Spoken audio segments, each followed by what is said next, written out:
So today we'll explore Nearpod library.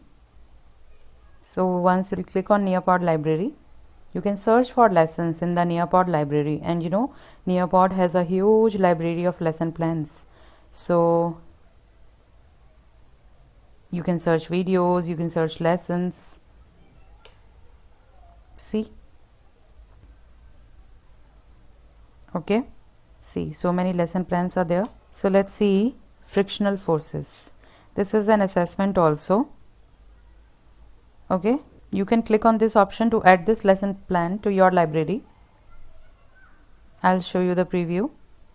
You can make it full screen by using this option.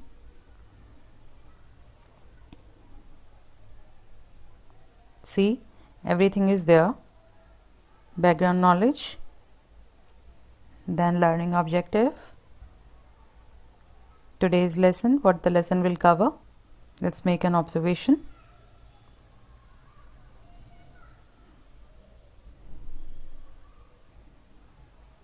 So see, this is the image. Then there is simulation which they have included in their lesson plan. So see, so if I increase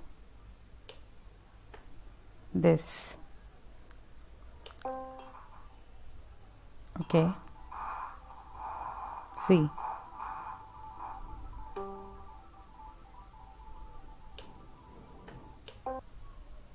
so this is the question, and here students can put their thought. Once we'll share this lesson with them, and they can then click on post. So again, teacher can ask a question or put up an activity in the lesson plan. So like this you can also explore all these lessons. Let me show you another one, photosynthesis.